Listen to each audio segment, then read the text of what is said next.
Hello everyone, and welcome to the 186th episode of Analyzing Evil, featuring our patron pick for June 2024, Dio Brando from JoJo's Bizarre Adventure. If you couldn't tell, I've been a bit behind on patron picks lately, but it definitely probably maybe won't happen again. But for now, we'll be all caught up with this week's video, and what a week it is, for it's finally time to talk about one of anime and manga's most iconic villains, the would-be lord of all creation himself, Dio Brando. Now JoJo's Bizarre Adventure is gloriously ridiculous, but that only adds to the charm of its story. And as bizarre as the setting Dio finds himself in a lot of the time, Dio is nothing to laugh at, as there are a few in the JoJo universe that come close to matching the overwhelming and diabolical evil of Dio Brando. So in this video, we're going to explore all of the things that made Dio into this wicked monster, and more, and we'll be using everything we're given about him in the main story, as well as the light novel Over Heaven, to do so. Now I debated on whether or not to use information we receive about him in non-canon sources like Joestar or the JoJo video games, but I decided that for this video, I'm just going to stick to canon material. So at some point in the future, I will be making a video on who Dio is and what he accomplishes in those stories. But for now, please enjoy this episode on Dio as he appears to us as he was originally intended to. Now without further ado,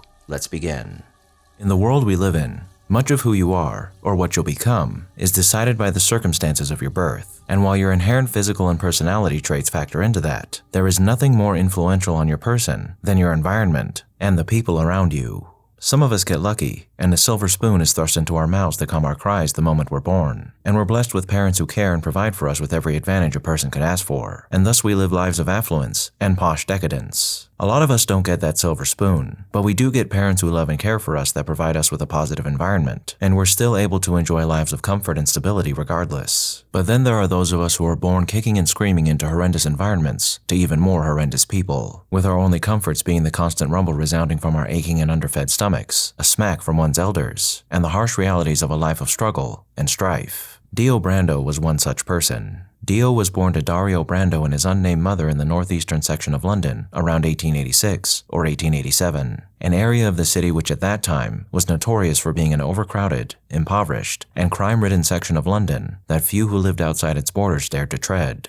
While being born and raised in such an environment is disadvantageous for any person, such conditions are only made all the more miserable by the negative treatment one receives by those closest to them. Dio's mother was by all accounts a kind, noble, and even saintly woman, but his father Dario was a grubby, mean-spirited criminal of a drunk who deserves to be labeled no less than absolute scum. Dario was a career thief who never worked a day in his life, a man who would use whatever sums he managed to take from others to provide little sustenance and shelter to his family, but many, many drinks for himself. When Dario wasn't drinking, stealing, or gambling, he made it his business to physically abuse his wife and son for either the smallest offenses or no reason at all. And to say that life under Dio Brando's roof was miserable would be an understatement. Now with these facts about Dio's parents in mind, one would naturally assume that the young Dio would grow to despise his father and cling to his mother for safety and support. But there is nothing natural about the story of Dio Brando. Several characters in this story have made the claim that Dio was born evil, and while there may be some truth to that statement, I think we can more so attribute his development into a diabolical villain to his upbringing, a notion that Dio himself seems to agree with. Dio describes the environment he was raised in as a veritable hell on earth.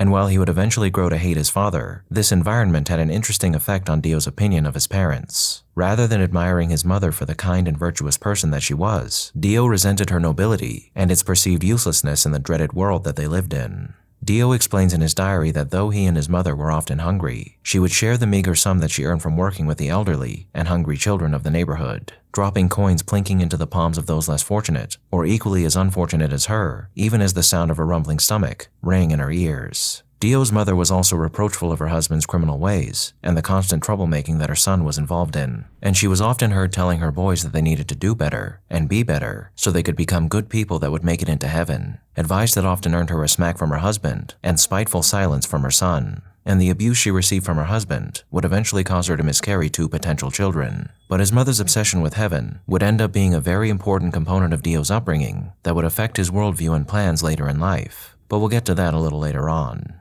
Due to the environment that they lived in, Dio considered his mother's words and behavior to be hopelessly foolish, as when she was giving her wages away, not only was she taking food out of the mouths of her family, but she simultaneously made herself into a laughingstock in the eyes of the people whom she tried to help. for they couldn't believe that someone so impoverished as they would give what precious little they had away to strangers. And while she earned a small sum of money through legitimate work and being an upstanding citizen, she earned nowhere near as much as people like her husband, who took what they could from whoever they could when the opportunity presented itself. So Dio considered his mother a hopeless fool who was ill-suited to survive in the environment that she lived in, and Dio began to resent his mother and her behavior. And surprisingly, in the early stages of his life, Dio admired and respected his brutish father for being a man who recognized the situation he was in and acted accordingly to take advantage of it in any way that he could. And he even mused later on in his life that had his father not been such a hedonistic fool, that his inherent strength may have made him into a man of great respect and stature in the world. But even in the state that he was in at the time of his demise, Dio thought that his father would have likely made for a powerful zombie. However, those feelings of respect and admiration wouldn't last long, as though who Dio Brando was made him well equipped to survive in the slums that he inhabited, he still remained an abusive and selfish man who only ever thought of his own needs and desires, and he constantly neglected his wife and son.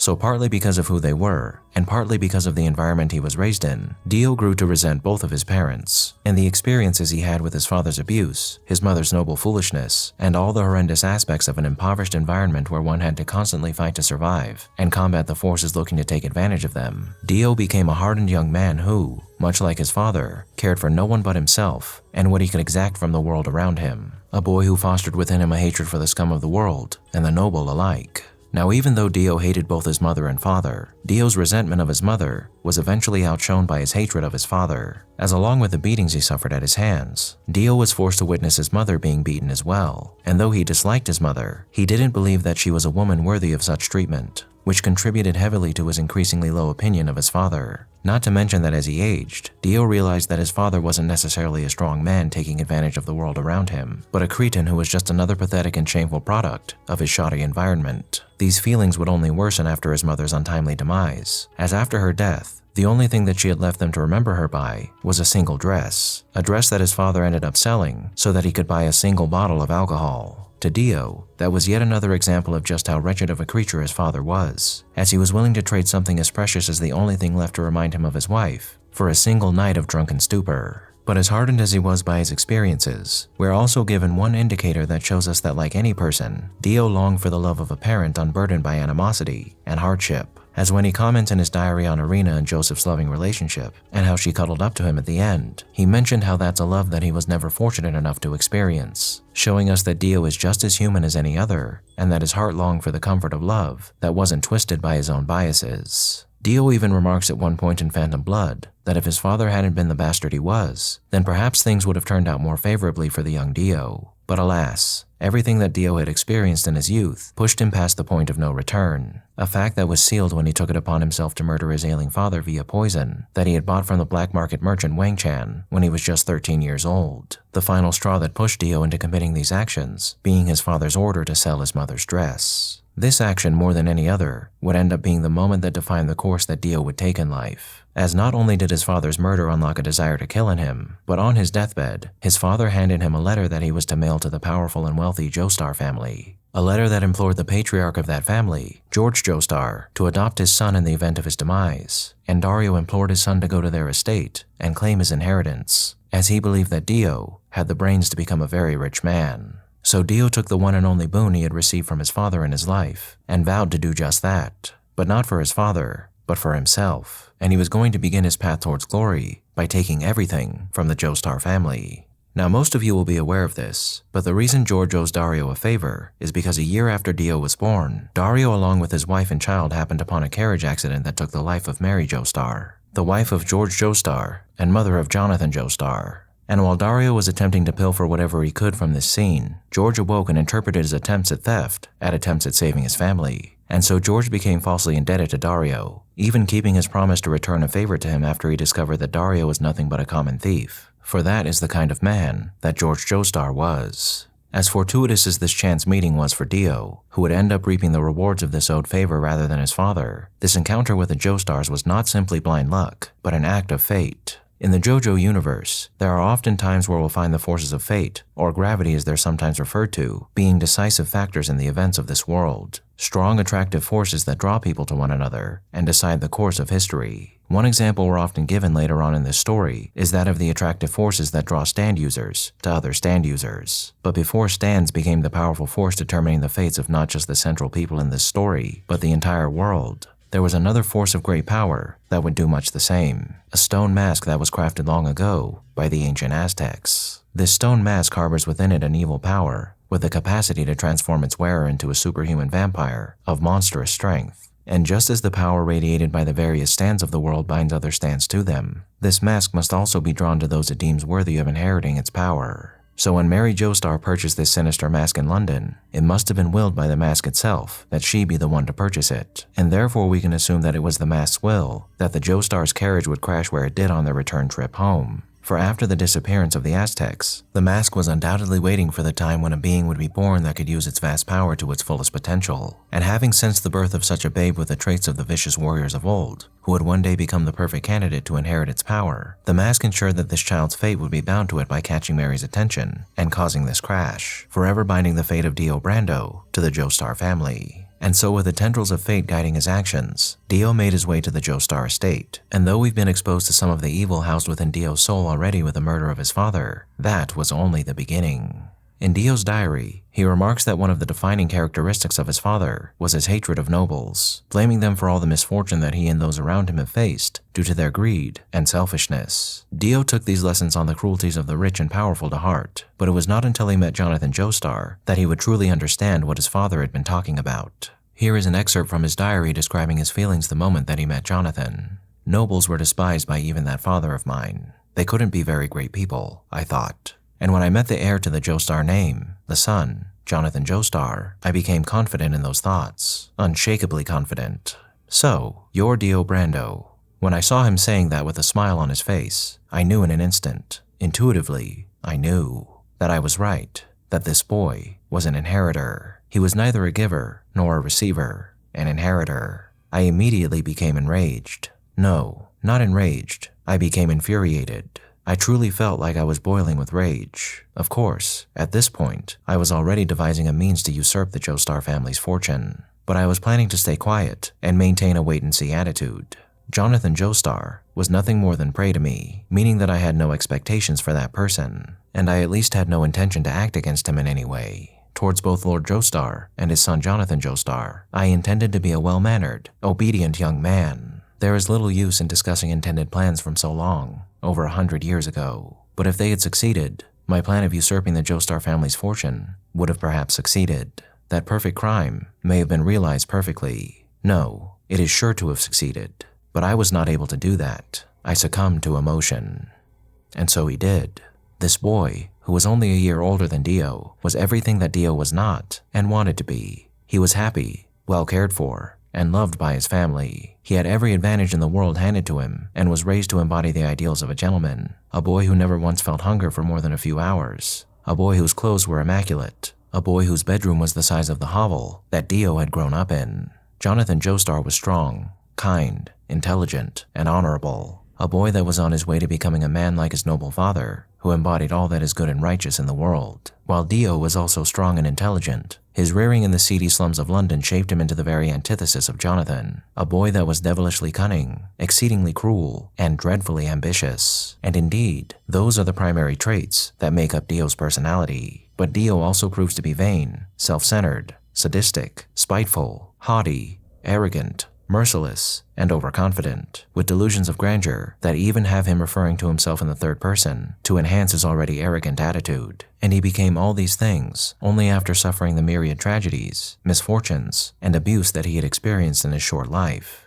And at the moment he met Jonathan Joestar, this is the kind of person that Dio Brando was, and would remain evermore. Now at this point, we have a pretty good handle on who Dio is as a person, and how he became that person. And while these traits would only become amplified as he gained ever more power, it's now time that we move on to discuss what truly makes Dio Brando an evil monster: his crimes. As Dio says himself in his diary, when he met Jonathan for the first time, he was overcome with intense feelings of hatred and rage, and while he attempted to punish him for being the inheritor that he is accordingly, that punishment was also a part of his initial plan to utterly destroy Jonathan mentally, while damaging his reputation with his peers and his father, so Dio could take his place as heir to the Joestar fortune. He started by kneeing his dog in the face immediately upon meeting him. Then Dio fought him in a boxing match, but he used dirty tactics to beat Jonathan and humiliate him in front of his friends. Later on, he steals his watch, and he then spreads a rumor that Jonathan is a snitch to further damage his floundering reputation, forcing Jonathan into a state of loneliness that Dio hopes will only further damage his psyche. He attempts to make this even worse by ruining Jonathan's relationship with his only source of human companionship, his new girlfriend Irina Pendleton, by assaulting her and humiliating her, making sure to slap her when she dares to wipe the kiss he forced on her off using water from a nearby puddle, as anybody should be honored to receive such a gift from the great Dio Brando.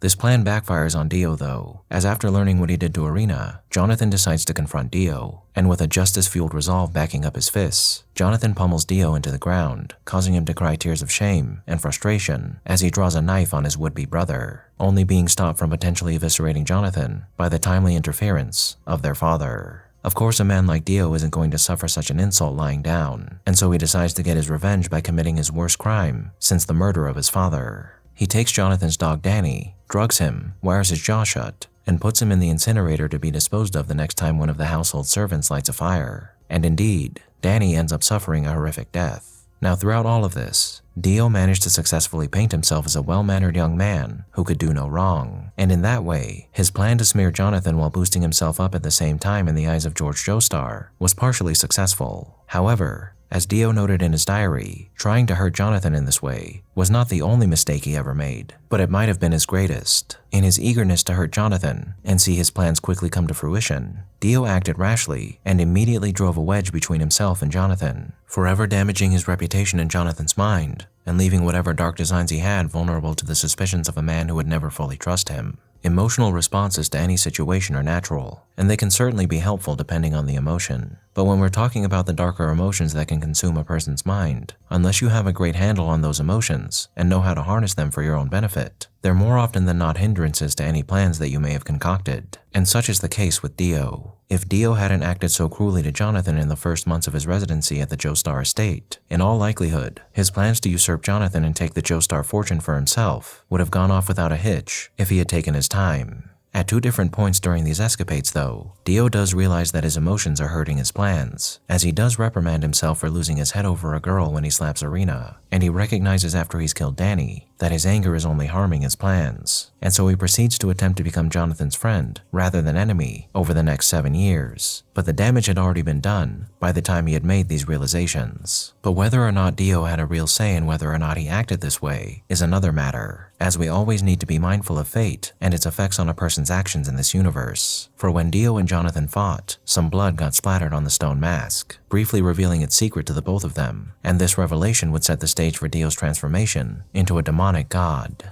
After 7 years have passed since Danny's murder, Dio has indeed formed a bond of friendship with Jonathan, and he's enjoyed the comforts of a happy family life that has only strengthened his bond with the Joestar family and put him in a much more favorable position than he was 7 years prior. However, as I said a moment ago, he left an unforgettable mark on Jonathan, and when Dio finally decides to enact the masterstroke of his plan, poisoning George Joestar so he can inherit his fortune now that he's come of age, things start to fall apart for Dio due to Jonathan's interference. Dio poisons George in the same way that he poisoned his father, and while he tries his best to convince George to stay out of the hospitals, Jonathan finds the letter that Dio's father wrote to George. Through this letter, Jonathan is able to deduce that Dio is poisoning his father, confirming this when Dio refuses to swear that he hasn't on his father's honor, something that Dio cannot do, as to do so would be an insult to his pride. Even with this dire obstacle in the way though, Dio perseveres and manages to add an addendum to his plan. Jonathan runs off to have the medicine Dio was plying George with analyzed, and in that time, he believes he'll be able to kill Jonathan and complete his poisoning, and he's going to do so by using the stone mask that revealed his deadly knife 7 years earlier, as Jonathan had been researching the mask and its origins, so putting the mask onto Jonathan would make it seem as if he died for his research, rendering Dio an innocent man stuck in the middle of two tragedies who could cleanly inherit the Joestar fortune and propel himself to greater heights. Despite this, Dio, as he searches for Jonathan throughout London, becomes despondent and begins to drink heavily, blaming his father's sullied blood in his veins for the misfortune he's been having, as well as his desire to drink. But all these things seem to be going according to plan as far as the mask is concerned, as while shambling through the streets of London, Dio is assaulted by two thugs, and he ends up murdering both of them, one of which he murdered by placing the mask onto his face, which then turned him into a vampire, and and in this harrowing moment is where Dio is finally confronted with his destiny. Dio returns to the Joestar estate to face this destiny, knowing that when he returns he will have to face the wrath of righteous men who have discovered and defeated a dastardly plot. But with the mask in hand, Dio has nothing to fear, for once he arrives, he dons the mask himself, becoming the would-be God King, that is Dio the Vampire, immortal man of eternal youth and nigh unstoppable strength, who now has more power than all the money the Joestars have in their vaults could have ever granted him. From the moment of his transformation until his eventual death many years later, Dio would mold himself into the apex of everything he once was. No longer was he simply a man with dark designs and visions of a grand future of wealth and power, but the future emperor of the world. A monstrosity that would make the entire earth his playground and subjugate every living creature so they might worship the great and mighty Dio. Upon transforming, Dio proceeds to murder George Joestar and a police officer, and though he's temporarily defeated, with the help of a zombified subordinate in Wang Chan, the poison merchant who during the battle at the manse described Dio's 3 moles on his left ear as a sign of his impenetrable luck, Dio flees to the underbelly of London to begin amassing an army of lethal zombies by transforming men such as Jack the Ripper and recruiting them to his cause, all the while feeding on young women to rejuvenate his strength. As for those with the power granted by the mask, there is no blood better suited to restoring and maintaining their strength than that which comes from young women. From here, a whirlwind of death is unleashed as Dio heads for the prison town of Wind Knight's Lot, where he resurrects 2 legendary knights and transforms many of the townspeople into zombies to further bolster his forces, taking advantage of children to do his bidding and feasting on ever more young women as he marches towards his goal of world domination. 73 people in Wind Knight's Lot end up losing their lives to Dio's machinations, and some, like this woman and her child, were forced to suffer some of the most gruesome fates imaginable, as though Dio promised not to murder her child, and kept this promise. After turning her into a zombie, she in turn feasted on her own child, all while Dio sat with a wicked grin, reveling in the terrifying brilliance of his twisted mind. After becoming this monster and unleashing these cruelties on dozens of people, that because humans are the apex being in the world due to their ability to conquer and even feed on any other organism on the planet, he, as a being who feeds on humans, has become the apex being, the mightiest creature that has ever existed, who by virtue of that might, has the right to rule. And when this perfect being is met in battle by his enemies, he asks that they use their pitiful breathing techniques to play a fanfare for a man who has even made history subservient to his will. But after all of his forces have been neutralized, and he engages in an intense battle with Jonathan, Dio is defeated by a man who he considered nothing more than a spoon-fed fool. But that would not be the end of Dio Brando. Far from it. Once again, in the wake of his defeat, Dio is granted clarity. He recognizes Jonathan as a man of great strength that rivals or even surpasses his own, which has caused Dio to gain a newfound respect for his rival. And this respect causes him to form the belief that he and Jonathan, though different in nearly every way, are one and the same, 2 exceptional beings fated to come together until one of them should perish, or until they quite literally come together, as after surviving his battle with Jonathan at Wind Knight's Lot, with only his head intact, Dio's next move is to ambush Jonathan on his honeymoon voyage to America, so he might kill him and fuse their bodies together, granting Dio greater strength than he already had, and finally making him into a true Joestar, the man who going forward would be complete as not Dio Brando, or even Dio Joestar, but just Dio, the concentration of unholy and righteous strength in one body that could truly become a god. As is typical with Dio's plans, this too was a success, but not a complete success, as though his dread destiny was to embody the power of the mask and become this terrifying creature. He could not stand against the destiny of the righteous to tear down such a creature and free the world from his dread influence. For just as fate bound Dio to the mask, fate also bound the Joestar family to Dio, and forevermore their role in this world would often be tied to Dio and the remaining influence he had over it. Though he's able to take Jonathan's body here, he's forced to enter a vegetative state due to the damage he suffered during this battle, sentencing him to a watery slumber at the bottom of the ocean for 100 years in the coffin that he had smuggled himself onto the ship with. But here is where the story of Dio Brando takes quite an interesting turn. One of the hallmarks of the heroes of this story is their ability to find sympathy for those who have been warped by evil or those who are less fortunate than they are. An example of this can be found in George Joestar's request to Jonathan as he lay dying, where George tells his son not to hate Dio, for just like his father, who became a criminal due to the circumstances of his birth, it could be that George would have become a criminal as well if he had been born in such an environment. And he, not knowing fully of Dio's designs, blames himself for Dio's behavior. That though he was hard on Jonathan, he was hard on him because he was his real son, and in Dio's eyes, that may have been unfair to him, which could have driven him to doing what he did. While this is clearly not the case when you know that Dio had planned to take the Joestars' fortune before he even met George, it's a testament to the good and noble will of protagonists like George and Jonathan that they would even consider these facts. As it's true, the conditions that one is born into have a tremendous impact on the type of person they'll become, as we discussed earlier. And to recognize this and put yourself in someone else's shoes is one of the steps that we can all take towards reaching a better understanding of how evil is born and fostered. And for George to take such a stance, even as his life is slipping away as a result of his adopted son's actions, is immeasurably admirable.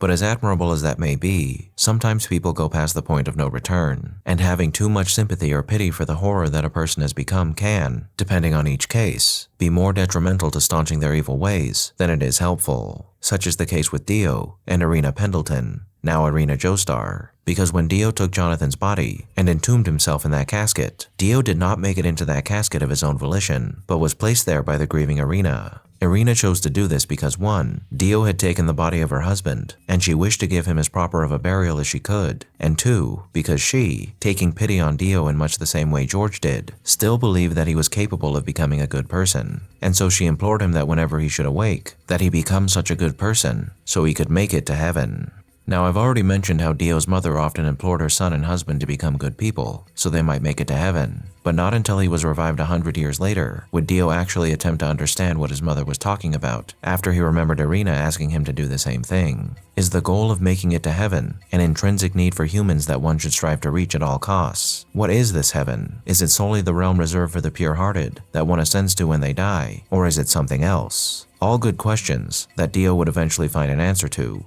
as while Dio's plans on his revival was nearly identical to what it was before his demise, that being world domination, behind the scenes, it was this goal of understanding and reaching heaven that would become his main focus, and that goal was only made more important by his obtainment of a power that surpasses even that of the stone mask, his stand, the world. 50,000 years ago, a meteor fell to Earth containing an alien virus that was deadly to some, but infinitely beneficial to others, as when a proper host is infected with this virus, it unlocks their hidden stand ability. Realizing this, an unknown ancient man who wished to achieve the power of a god crafted arrows from stones taken from the meteor, granting those pierced by them the same power that exposure to the virus would. In 1986, an archaeological team in Egypt uncovered these arrows, a team that consisted of a young Diavolo, and after finding these arrows, Diavolo stole them and sold 5 of them to Enya the Hag. And when Dio awoke and made his way to Egypt, he was pierced by Enya, and because the body that was pierced was that of Jonathan Joestar, they simultaneously unlocked the stand powers of all living Joestar family members, while also granting Dio partial access to the power of Jonathan and Joseph Joestar stands, Hermit Purple, further tying Dio's life and legacy to the Joestar family. Now, what happens over the course of Stardust Crusaders is, as I said a moment ago, much in line with the goal Dio had of conquering the world 100 years prior, though Dio is much less personally involved in the misery that plays out during this part of the story. Though we do get to see a part of Dio's personality that played a small part in his ambitions before flourish in this arc, his innate charisma. While some of the people that Dio and Enya would recruit were controlled by flesh buds, pieces of Dio's body that he implants in others to control their minds, most of the people who ally themselves to Dio either do so for money and power, or because they are so enamored with his person that they cannot help but serve such a magnificent being in any way that they can. Muhammad Avdal describes Dio's words as being reassuring and laced with kindness, which in his view makes him all the more terrifying, something I would agree with and say is a testament to the magnanimity of such a monstrously evil character like Dio. While dozens of innocents die as those aligned to Dio attempt to combat Joseph and Jotaro's team, in the end Dio is once again defeated, even after unleashing the awe-inspiring power of his stand,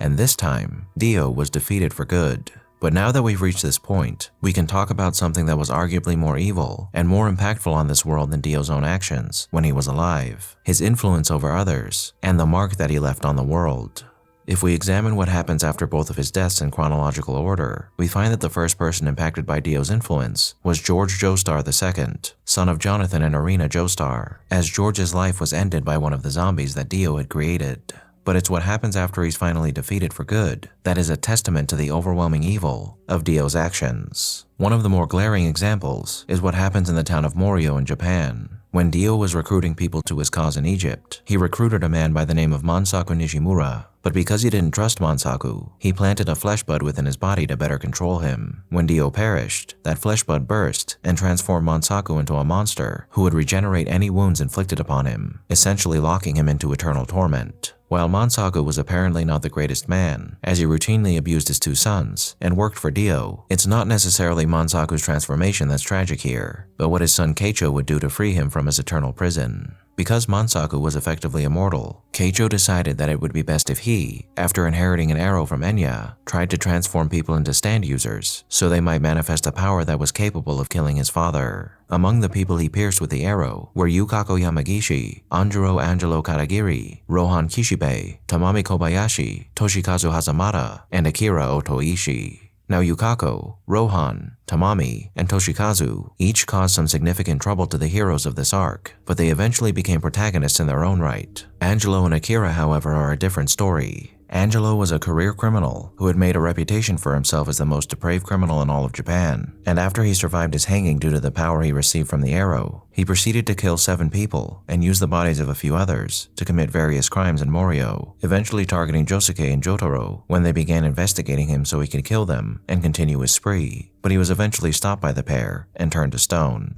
Akira's crimes are less severe, but far more bizarre. Akira aspired to perfect his musical artistry and enrich himself at the same time, using his stand to steal countless valuables from around Morio that he hoarded in his home. It's unclear whether or not Akira planned to do anything more dire, but he did attempt to threaten Jotaro and Josuke so they would leave town and he could continue perfecting his art and stealing uncontested before he tried to kill them after those threats didn't work. However, what these two did is nothing compared to the main villain of Diamond is Unbreakable, Yoshikage Kira, a villain that definitely deserves his own video. Yoshikage was a merciless serial killer who exclusively targeted young women, violent tendencies that he displayed even in his youth that his loving father Yoshiro attempted to cover up so he could give his son a prosperous life. At some point, Yoshiro obtained an arrow from Enya to presumably aid Dio's cause, and he then used it on both himself and his son, granting him the ability to protect him better than he already was, and for his son to have an ace up his sleeve when committing his crimes and attempting to live what he calls a normal, peaceful life. Because Yoshiro provided this ability to himself and his son, Yoshikage would go on to murder 48 women, as well as several other people who got in his way. I'm not going to go too in-depth on Yoshikage here, because as I said, he deserves his own video, but enabling such a vile serial killer to commit so many murders whilst hiding in plain sight is one of the more egregious examples of the influence Dio left on the world due to his machinations. But perhaps the greatest evil that Dio ever manifested is something we've already touched on a bit, his plan to reach heaven that he outlined in his diary. In one entry, Dio notes a conversation he had with Noriaki Kakuyin and states the following. Noriaki Kakuyin stated a theory that the one who loses a conflict is the one that is evil, but I feel adversely. Because someone is evil, because someone has a wicked soul, that they have a greater desire for victory. It means wanting to go to heaven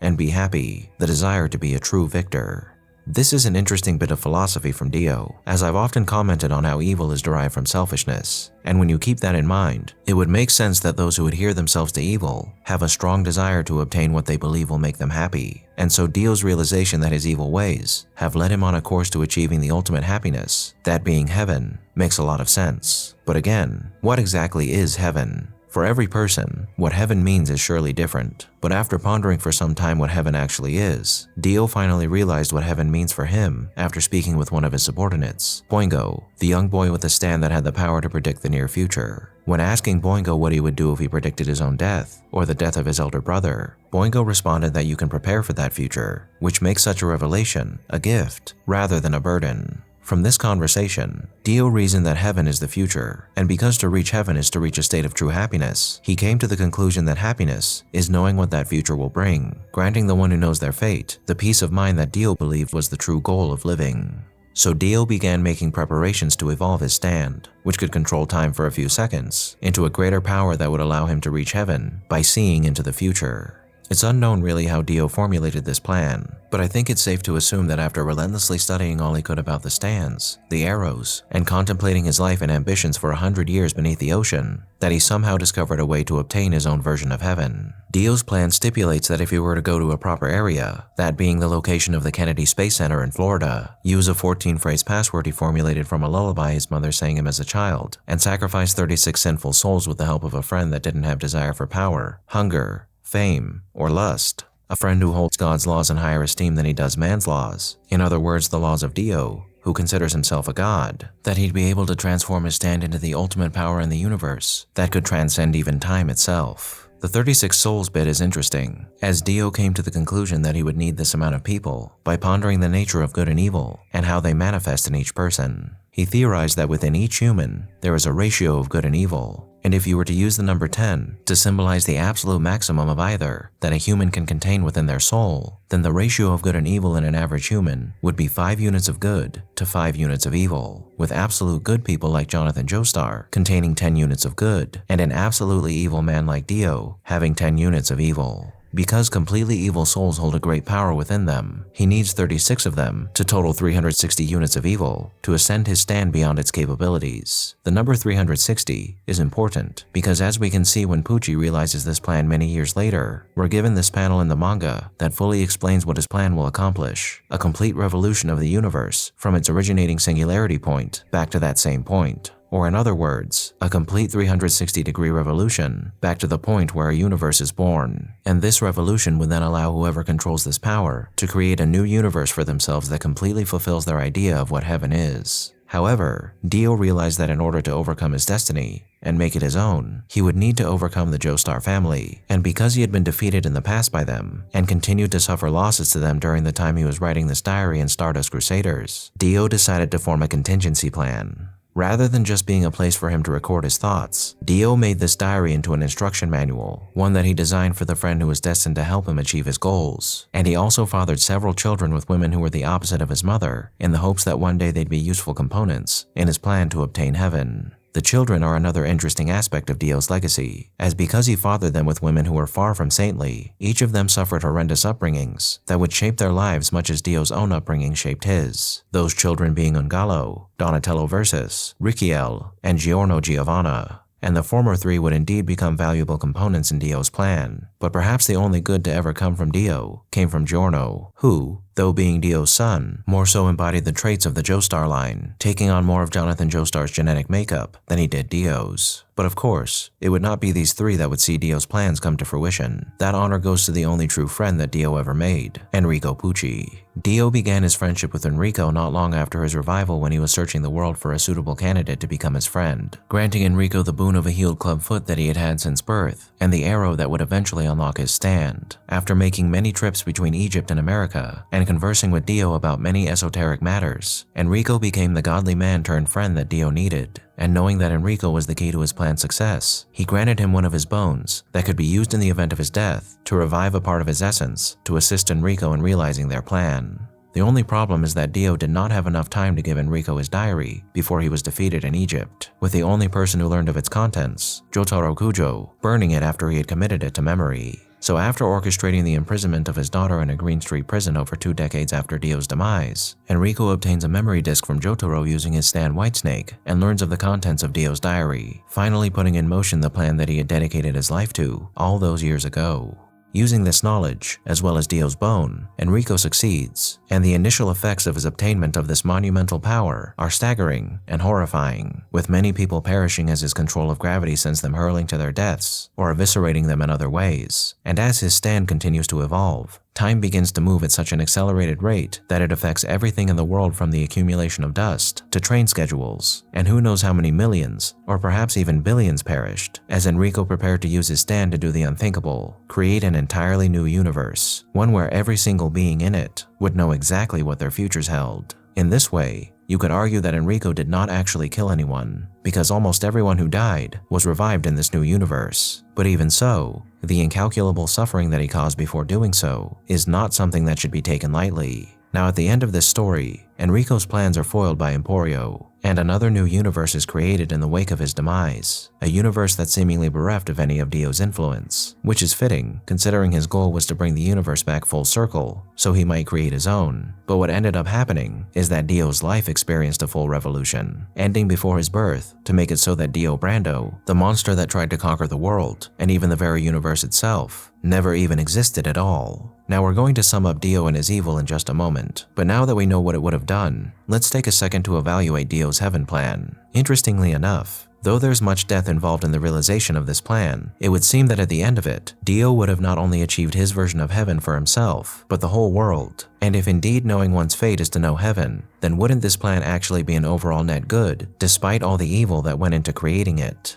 Maybe. To know one's fate certainly isn't an evil thing, so to grant that to every living being could debatably be a good thing. After all, if you know what's coming in life, you too can potentially obtain the peace of mind that Dio was looking to achieve by never having to worry about what comes next. Because no matter what you do, and no matter what you might be experiencing or feeling at any moment in time, you always know what's ahead of you, for better or for worse, and that can be quite the comfort. I would like to know what you all think about this heaven that Dio was trying to achieve, as I don't really have a concrete answer on whether or not it would be a good or a bad thing. I will say though that in my opinion, while I would in some ways love to know what's ahead of me, having knowledge of everything that's going to happen in my life would take much of the magic out of it, as if you always know what's coming next, things become predictable, even boring, a slow march to the inevitable that you are powerless to change that, while bringing solace in the form of knowing just exactly where your life will end up, leaves life rather hollow. It must be said though, that it could be that if Dio managed to enact this plan personally, that he would have only granted this power to himself, and even if he didn't only grant it to himself, it's likely that if Dio had lived to see this plan to fruition, the aftermath of him obtaining this power would make it possible for him to unleash even more evil than he was capable of unleashing before, and by no means would this new universe be a peaceful realm lorded over by a peaceful god, but a likely hellscape lorded over by the god of evil. So with all that we've learned about Dio in mind, what is there to say about the life of a man who became evil incarnate in his own universe? He was a man who, like many villains, was born into a life of misery and strife that drove him towards evil. He suffered a horrid environment and the horrid people that dwell in such an environment, warping his views on good and evil to the point where evil became good and good became evil. In his pursuit of grander things, the darkness that was fostered in a young Dio served him well, and it served to negatively transform hundreds, if not millions of lives, changing him with the help of many a mighty power into a veritable god of darkness who was poised to consume all of existence with his designs. In his capacity as the grandest villain ever to draw breath in this world, Dio embodied nearly every aspect that we associate with evil: hubris, cruelty, brutality, egomania, megalomania, sadism. All these things and more came together to make a man into an unholy deity whose influence not only impacted those he came into contact with directly, but so many, many more, even decades after his demise. But beneath the god that was Dio the Magnificent and Merciless lay a man, and much like George and Irina had pity for such a horrendous creature, we too can find pity for a man who was pushed and pulled by all the dreaded aspects of his life and his fate into becoming a monstrosity.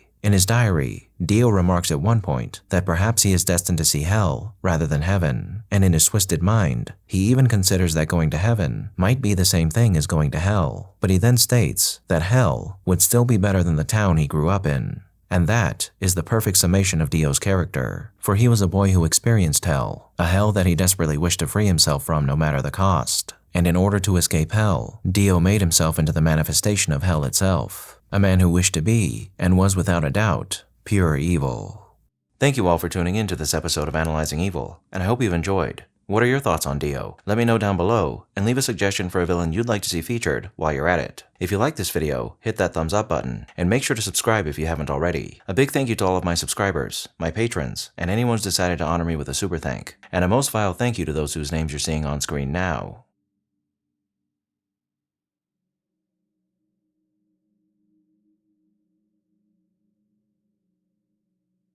Join the channel's Discord server and subreddit to interact with myself and the community, and follow me on the social media platforms listed below to keep up with the channel. As always, thanks for watching, and I'll be seeing you soon.